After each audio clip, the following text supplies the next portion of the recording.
दिल्ली दंगों की कथित साजिश मामले में करीब 6 साल से जेल में बंद पूर्व छात्र नेता उमर खालिद को दिल्ली हाईकोर्ट से बड़ी राहत मिली है। अदालत ने उनकी मां की सर्जरी के लिए उन्हें 3 दिन की अंतरिम जमानत दे दी है। उमर सितंबर 2020 से लगातार जेल में है और जमानत के लिए कई सालों से अदालतों में कानूनी लड़ाई लड़ रहे हैं। इस मामले में अब तक मुकदमे की प्रक्रिया बेहद धीमी रही है और लंबे समय बाद भी ट्रायल पूरी तरीके से आगे नहीं बढ़ पाया है। दिल्ली हाईकोर्ट ने शुक्रवार को आदेश देते हुए उमर खालिद को 1 जून से 3 जून तक अंतरिम जमानत देने की अनुमति दी है। अदालत ने यह राहत उनकी मां की आगामी सर्जरी को देखते हुए दिया है। इससे पहले ट्रायल कोर्ट ने उनकी याचिका खारिज कर दी थी, जिसके बाद उमर ने हाईकोर्ट का रुख किया। कोर्ट ने राहत देते हुए कुछ शर्तें भी लगाई हैं। उमर खालिद को दिल्ली एनसीआर के भीतर ही रहने का निर्देश दिया गया है। उन्हें केवल अस्पताल जाने की अनुमति होगी और सिर्फ एक मोबाइल नंबर का इस्तेमाल कर सकेंगे। अदालत ने यह भी कहा है कि उमर को जांच एजेंसियों को दिए गए पते पर रहना होगा। सुनवाई के दौरान दिल्ली पुलिस ने अंतरिम जमानत का विरोध किया। अतिरिक्त सॉलिसिटर जनरल SV राजू ने अदालत में कहा कि सर्जरी इतनी गंभीर नहीं है कि जमानत दी जाए। वहीं पुलिस ने सुझाव दिया कि उमर खालिद को पुलिस सुरक्षा में अस्पताल ले जाकर मां से मिलवाया जा सकता है। उमर खालिद की ओर से अदालत में कहा गया कि उनकी मां की तबीयत खराब है और सर्जरी के दौरान परिवार को उनकी जरूरत है। उमर ने 15 दिनों की अंतरिम जमानत मांगी थी। याचिका में यह भी कहा गया कि वो अपने चाचा के चहलम कार्यक्रम में शामिल होना चाहते हैं, जिनका हाल में निधन हुआ था। आपको बता दें कि चहलम कार्यक्रम मुस्लिम समुदाय में किसी व्यक्ति के निधन के 40वें दिन आयोजित होने वाले एक धार्मिक रस्म और श्रद्धांजलि सभा होती है। इसमें परिवार, रिश्तेदार और परिचित इकट्ठा होकर दिवंगत व्यक्ति की आत्मा की शांति के लिए दुआ करते हैं।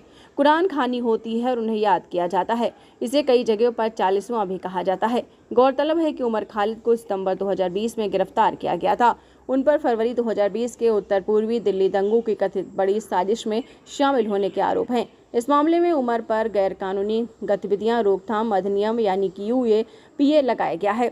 गिरफ्तारी के बाद से उमर लगातार न्यायिक हिरासत में हैं। करीब 6 साल से जेल में बंद उमर खालिद की कानूनी लड़ाई भी लगातार चर्चा में रही है। उमर ने कई बार अदालतों में नियमित जमानत की मांग की, लेकिन हर बार उन्हें राहत नहीं मिली।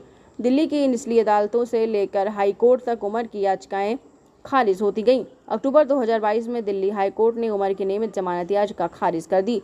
इसके बाद उमर ने सुप्रीम कोर्ट का दरवाजा भी खटखटाया, लेकिन वहां भी उन्हें तत्काल राहत नहीं मिल सकी। लंबे समय से चल रही कानूनी लड़ाई के बीच अब मानवीय आधार पर मिली अंतरिम जमानत उमर के समर्थकों के लिए बड़ी राहत मानी जा रही है। इस मामले में अदालत की ओर से मानवीय आधार पर राहत देने का ये पहला मामला नहीं है। उमर के इस तरह आरोपी शरजील इमाम को भी मार्च 2026 में अंतरिम जमानत दी गई थी। अदालत ने शरजील इमाम को मार्च से 30 मार्च 2026 तक राहत दी है। इस दौरान कोर्ट ने 50,000 की निजी मुचलके, 2 जमानतदार और मीडिया से दूरी बनाए रखने जैसी शर्तें लगाई थीं। शरजील इमाम को 28 जनवरी 2020 को बिहार के जहानाबाद से गिरफ्तार किया गया था और वह भी लगभग 6 साल से जेल में है। ऐसे में उमर खालिद को मिली ये राहत उन आरोपियों के लिए एक महत्वपूर्ण कानूनी संकेत के तौर पर देखी जा रही है, जो लंबे समय से मुकदमे के दौरान जेल में बंद हैं और मानवीय आधार पर राहत की मांग कर रहे हैं। फिलहाल आप कोर्ट के इस फैसले पर क्या कहेंगे? हमें कमेंट करके अपनी राय जरूर बताएं। पढ़ते रहिए fight against criminal daily newspaper.